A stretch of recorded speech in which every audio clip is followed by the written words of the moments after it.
I've gained notoriety by saying to hell with propriety and shocking all society with things I say and do. For years I've always drawn my pay by singing songs they call risqué and doing pantomime that is low and blue.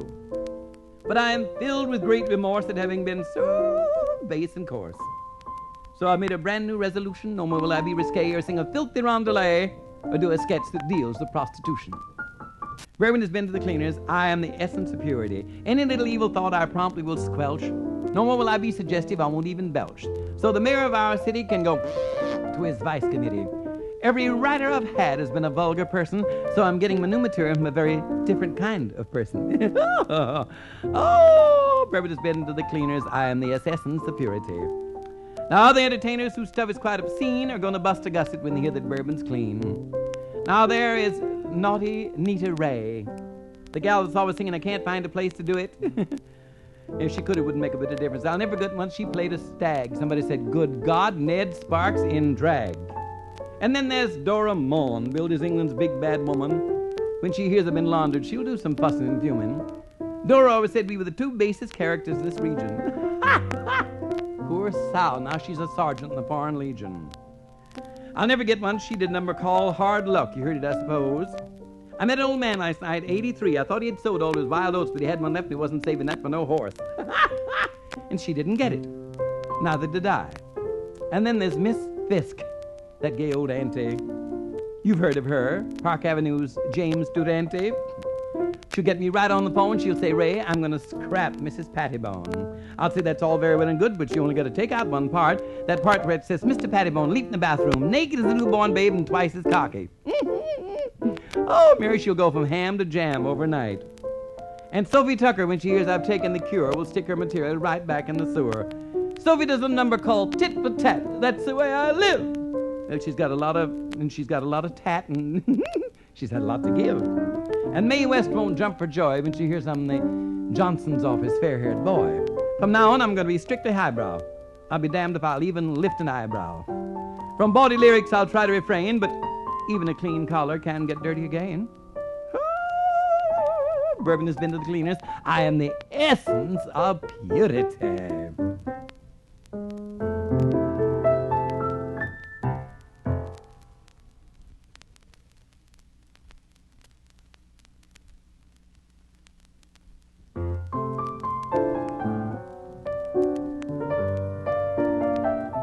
Now, Percy left his small hometown because he was misunderstood.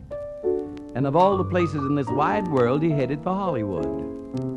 Now, there was something peculiar in the way that Percy talked, and people even criticized the way that Percy walked. Yet there was a look of innocence in his lovely country eyes, and after 3 nights in Hollywood, he was definitely wise. He had a little money, and it went like a snowball in, well, Percy had a heart as big as the Liberty Bell. For people had a habit of inviting Percy home and asking him next morning for a short-time loan. So Percy joined the chorus of a musical review, rehearsed and rehearsed for weeks and weeks, but the show lasted only 2. So in despair he sought a medium who might steer his goal. She said, "Success is close at hand, and you'll get it in the end." So Percy wasn't the least surprised, knew it must be his lucky star. When walking down the boulevard, he heard the honk of a motor car. 'Twas a director from Colossal Pictures who had noticed the country lad and offered to take him and develop the talents he thought he had. So Percy settled to a life of ease with nothing on his mind and reveled in the director's antique junk, as only this type can. To keep the bloom of youth in his rosy cheeks, the director prescribed a hike, which Percy made faithful every day upon the director's bike. So the hours passed pleasantly, one by one, each day just alike. But Percy loved every minute of it except that doggone hike. Then all at once one afternoon, fate dealt a cruel blow. For Percy, 15 miles from home, suddenly had to go. He turned around and pedaled for home with all his might and main, but the miles seemed never ending in Percy's frantic flight. At last, when he reached the director's house, he walked in very slow, for after all that weary work, he didn't have to go. The doctor said it was repression caused it, but there were dirty smiles. When Percy developed, well, anyway, it rhymes perfectly with styles. It interfered greatly with his work, and his face soon showed the strain. For often while trying to register love, it would change to a look of pain. So Percy now is scrubbing dishes in a certain greasy spoon and living in a humble little furnished room. But he seems to be quite happy after all the strife, for the little boy from the country has found a new interest in life. But since repression once ruined his chances and changed his life a bit, he vows now at the slightest congestion he'll stop whenever he has to spit.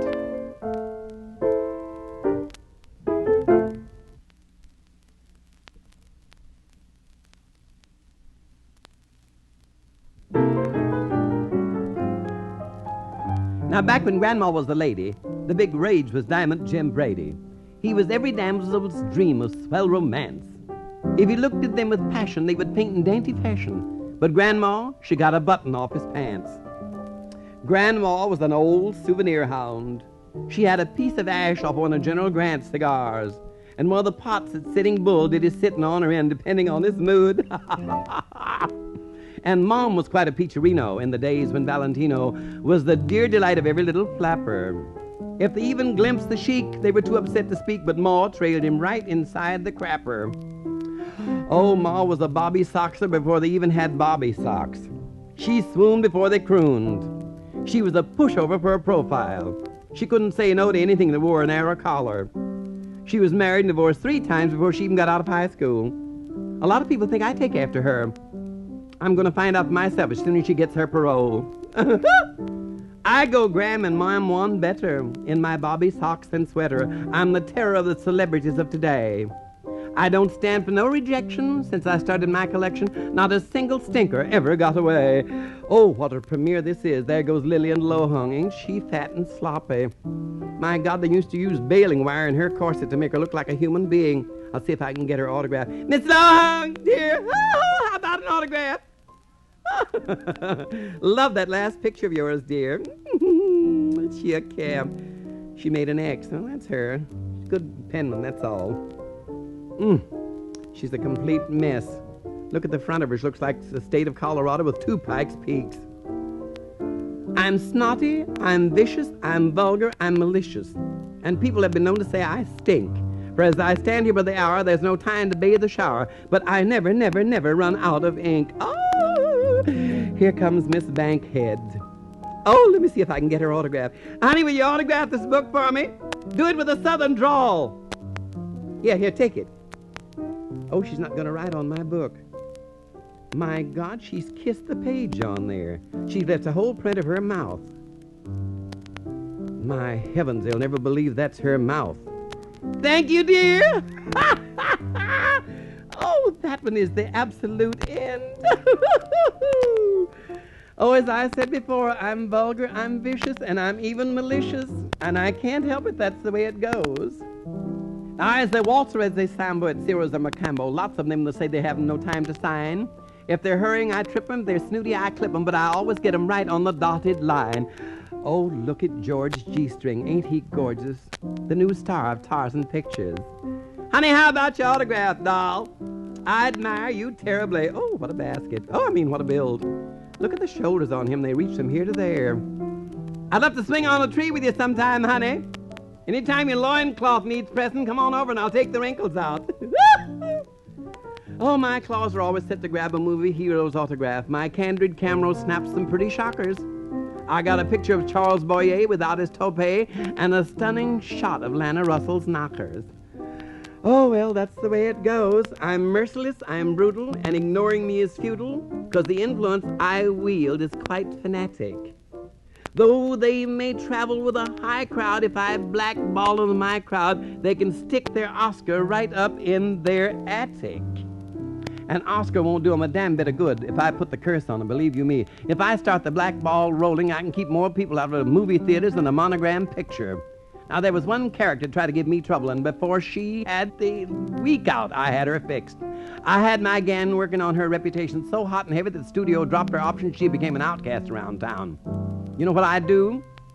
I'll tell you what I'd do. I'd start a stinking smear campaign. I started a rumor that she was nothing but a dirty old virgin.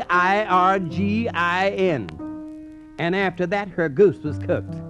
She went from bad to worse, and now she's working as a waitress in the vegetarian hash house in Chippewa Falls, Wisconsin. If you can think of anything worse than that, Mag, you tell me. I am the queen of the Bobby Soxers, and there's nobody can stop me. I'm the last of the Bobby Soxers, and nobody can top me. I'm the brat of first water, I'm gusty as hell, so make with the autograph, girl, or you're S-O-L.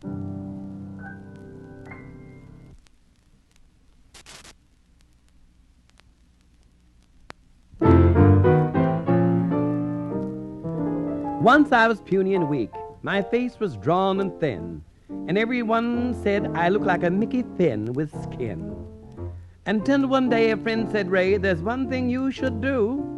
Go to Professor Yussel. He'll build your body for you. So I squandered my resources on Professor Yussel's courses. Yussel was very vigorous in building my physique. His treatments were also rigorous, and I might mention unique. But Yussel gave me muscle and a hustle. Yussel also gave me quite a tussle. He put me on a table, and as long as he was able, he gave me the same thing he gave Betty Grable. I've never seen a fella more intensive, with an apparatus more extensive. I started dodging, but what a barraging. I got from Yussel, he called it massaging. Since Yussel gave me muscle and a hustle, I am a very different sort of man. Yussel would whisper as I came in, as soon as this bloke leaves, take off your clothes, I'll turn on the hose, that'll tickle your fancy with oak leaves. Now, Mary, you know that's a camp, tickling somebody with an oak leaf. Every day we'd play leapfrog, but I think he played too rough. Though he was aesthetic and very athletic, he never seemed to jump high enough. I used to love to watch Yussel work. Around his salon I would linger. What other masseurs needed both hands to do, Yussel could do with one finger. Gay girl. Yussel gave me muscle in a hustle. Now I look as if I wore a bustle. I'm confessing that during each session, he did a lot of what people call messing. Yussel said that he would make me chesty. Now I look a little too Mae Westy. We got down to cases, the wide open spaces, and he developed me in the damnedest places. Since Yussel gave me muscle in a hustle, I am a very different sort of man.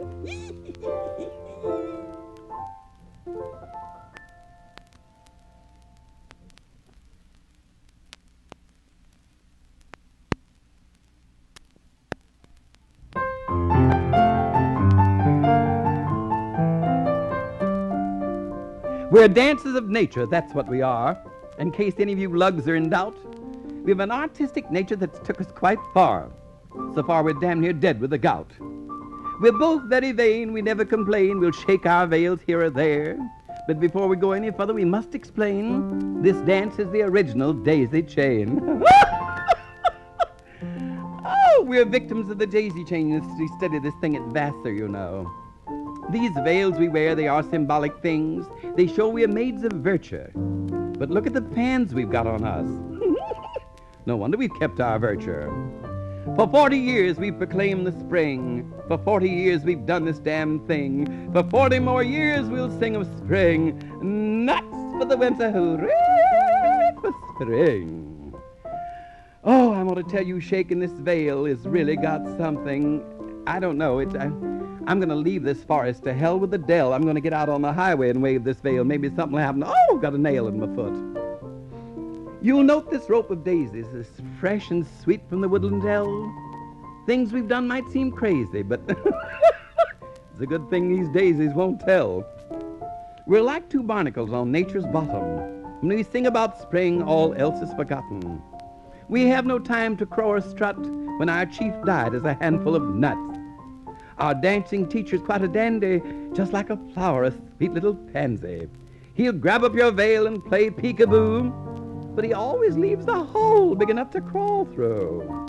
Now, during last season, we played Frisco Town. To the dear old waterfront we all went down, and around those sailors our teacher did sail. She just don't seem the same. She's got a rip in her veil.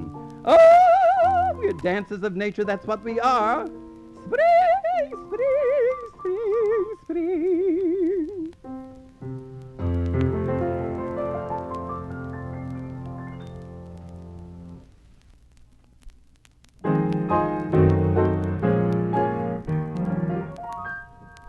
So now you're going to hear me, Rae Bourbon. They say I'm ultra-urban, and I veil a bit of silt with fantasy. It's oft alleged I traffic in subjects pornographic and raise eyebrows with rash impunity. Now, this may border on high treason, but I have a valid reason for my actions and the things I say you know. I'm not here for recreation. It's not my relaxation. I'm doing this because I can damn well use the dough. So when I leave these putrid portals, to hell with all mere mortals. Nobody knows just what becomes of me. I may be playing euchre, but I've made some filthy lucre that will permit just a wee bit of luxury. Now, I have no aversion to the art they term perversion. I contend that each man's hobby is his own. You may say that I'm a sissy, in fact an object prissy, but I have a right to change my mind when I start for home. So while you squander shekels, I'll take the laughs and heckles, for a bit of what you squander comes to me. I distribute it astutely, and I need it quite acutely. Nobody knows where money goes, and it leaves me. And I have no aptitude for labor, or yin to flash the saber. Office routines are as boring as can be. So while the Babbitts are tycooning, I'll continue my buffooning. It brings the dough. That's all that counts with me. You may think that I'm quite silly, perhaps willy-nilly. Think as you please, Mary. It's quite all right with me. I care not if you're frowning when you sit and watch my clowning. It's my business, not an idiosyncrasy. I might appear quite gushing, and perhaps I'll leave you blushing. It doesn't mean a tinker's damn, you see. I only knew one tinker, and that louse was such a stinker. But I make the dough. That's all that counts with me. You see, I've known the wits, I've known the bores, I've known the good girls and the others. I've known some priests, I've known some simps, I've known some plain and fancy people. I've ridden surfboards in a warrior, I've ridden Alaskan sledges, I've taken life in healthy bites, and I've nibbled round the edges. And though this will never put my name in the Hall of Fame, still I've been around just enough to know a few that are big stuff. So time and time alone will tell, someday I'll see you all in hell. A cheer will rise and they'll all say, hooray, hooray, here comes Rae. Yes, all you gals and all you drunks, and I'll skip right by you campy punks. When I'm old and gray and 87, my God, Mary, she's twice that old now, I will have earned my place in heaven.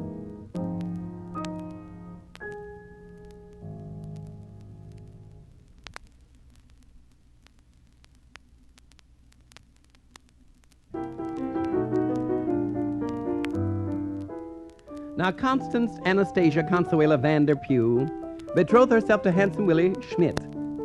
While Connie owned a pleasure yacht with 10 men in the crew, poor Willie dealt in sugar, shrimp, and flit. The wedding date has been delayed, I fear, for both have made a dent in Cupid's dart. While Willie's romance seems a trifle queer, Constance has a throbbing in her heart.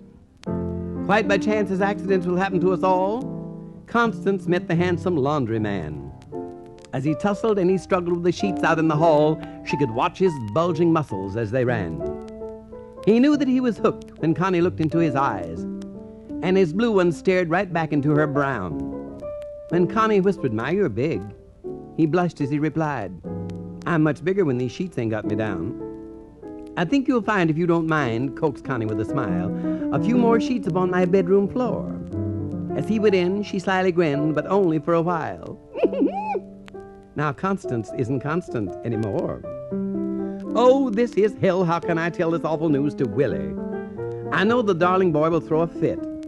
But Laundry Dick, double quick, spoke in a voice chilly. "I judge by that you mean Willie Schmidt, or Willie?" "Do you know Willie?" cried the filly. Her voice was drab and dull. "I met the man," answered Dick with a yell. "That chiseling, free-whistling, soft-shelled son of a... Someday he'll find himself in hell." "Oh, please don't fight. It isn't right. You both might wind up dead." And saying that, she dropped down on the floor. He picked her up, this handsome pup, and laid her on the bed. Now Constance isn't constant anymore. Come Friday night in all its might, and Willie, feeling gay, drove our Constance way out by the creek. Poor Willie groaned as Connie moaned, "Our love is gone astray, for I now love our washerwoman's dick." "It isn't true you love him too," said Willie through his tears. "That gorgeous dick is mine, you little tramp." "Oh, what a mess. I should have guessed you're just a crotcheteer. What will we do?" cried Connie to the scamp.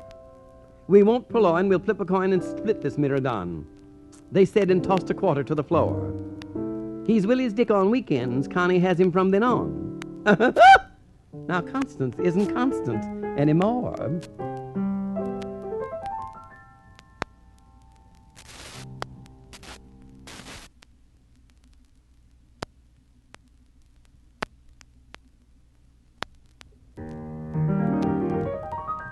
She's only a link in a daisy chain, an unusual sight to see. You may think she's a boy with that shingled mane. She's not, though she seems to be. It's mad how she keeps up that hectic life. It's a wonder that she stands the strain. Though she wears pants, she's not a Nance. She's a link in a daisy chain. Honestly, doing these dishes is driving me crazy. Standing with the sink all day is a mess. Ooh. She's only a link in a daisy chain, an unusual sight to see. You may think she is sappy, although she wears a Phi Beta Kappa key. She majors in subjects that we'll not discuss. She thinks on a different plane.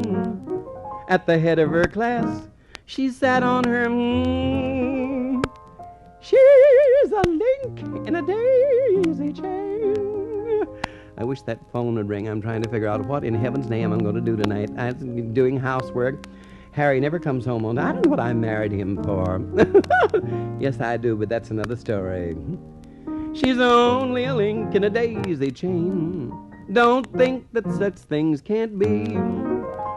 They were quite common in ancient Rome. You'll find them in history.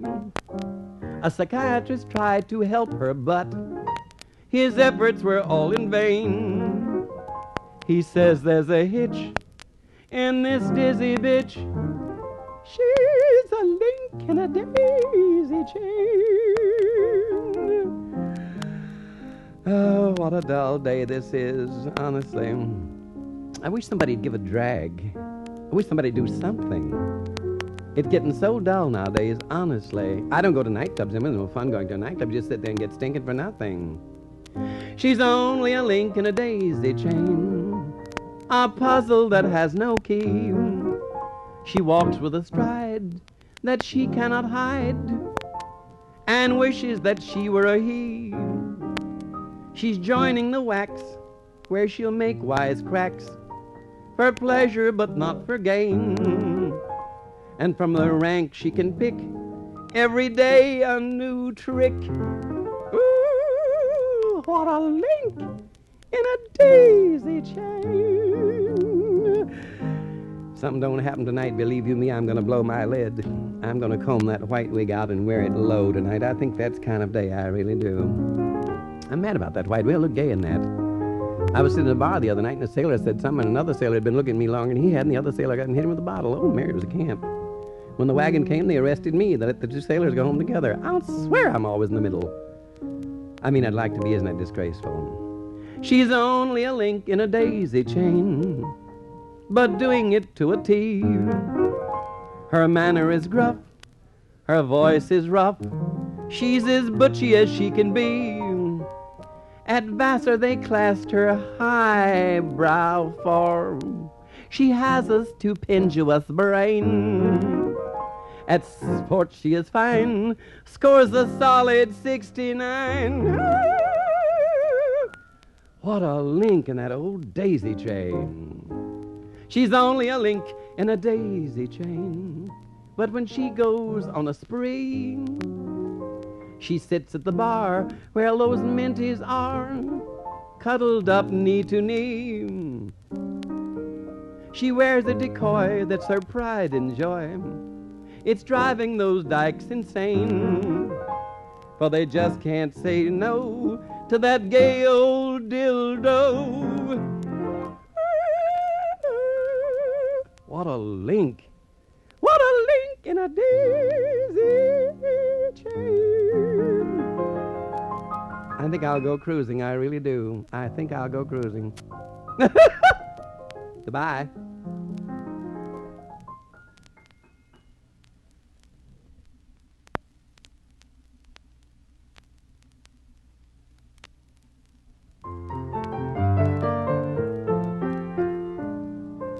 Now, just the other day, I chanced upon a book of history. In sitting down to read, I came upon a mystery. Oh, I thought I'll get the dirt on what they used to do. But I found as I read, I shook my head, for I found nothing new. I read about the Table Round, some queens and kings, and believe me, I got the dirt, and it was just one of those things. Now, they may have been gay in that faraway day when this chivalrous stuff had its hour, but it's easily seen all the things it could mean about this knighthood having been in flower. Of course, history has censored most of the dirt, but the flower gag still remains. For pansies of flowers, the same then as now, and daisies were made into chains. Now, no one can say those knights weren't brave.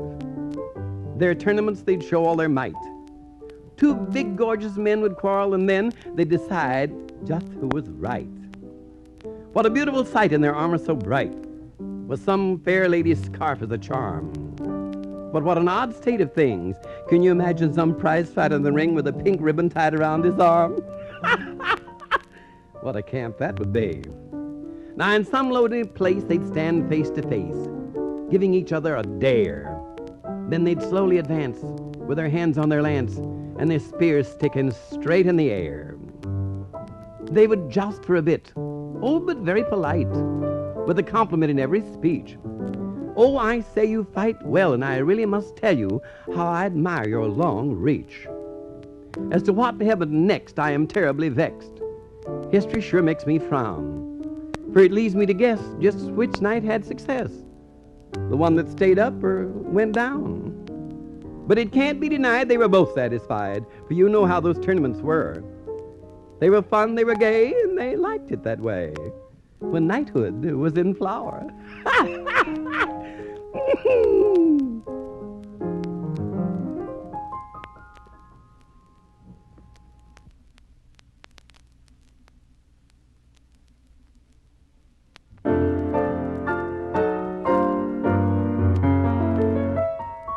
Now, of all the films that's in the can had photographed my lovely pan, the Johnson office would raise the ban. You can see what I have to fight. On Gower Street, where doormen leap, and Western actors their Virgil keep, and taxi drivers do nothing but sleep, I pass by every night. Oh, once I was famous, fresh and fair, had the most beautiful coral hair. I was every college boy's despair, the best thing on the bill.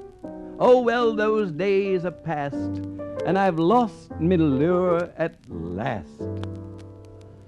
Oh, I'm Tessie, the messy old extra, calling every studio each day, fixing my face with hope just in case, and shouting my voice away.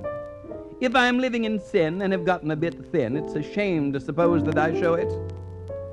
Oh, the failure I've been in the past 20 years. Every producer I phone must have wool in his ears. But if a director phoned me, I'd give him 3 cheers. I'm well on the skids, and I know it. Look at me standing here on the corner of Hollywood and Vine. I wave at the other stars, but they never wave back. It's awful. Yesterday, one of those new stars passed, and I thought he was waving at me, so I waved vigorously. But you know, I think he was thumbing his nose at me. Of course, I haven't done a thing since I worked with Annette Kellerman in that undersea picture. Oh, I had such a lovely part in that when I was a mermaid. That's where I met Harry. He was the head diver. Oh, he was such a good diver, too. He could touch bottom with one dive. One day we were shooting some underwater scenes in the tank, and there was a large swordfish that played one of the leading parts. Well, anyway, I was standing in my place when the director screamed camera, and the swordfish had to swim by me, but he mistook me for some seaweed, and passing too close, ran his sword right into me. My, if I hadn't been able to yell loudly, heavens only knows what would happen. And you know something? We found out later it was the producer doubling to save money. He had a grudge against me. Then we had a party to celebrate the completion of the picture. I was standing near Harry when a large lady from England sang. He said, "You like her English ditties?" That's when I hit him. What was wrong with mine? Although they might never have been from England, my ancestors did come over on the Mayflower. Well, they didn't exactly come over on the Mayflower. They come on a rowboat ahead of them. They had to. Of course, it was a swell party. Everybody got drunk as usual. All finished up in the usual brawl. Because Susie Zilch said that she was more girlish than me and had a better figure than I. Well, there was a little hair pulling.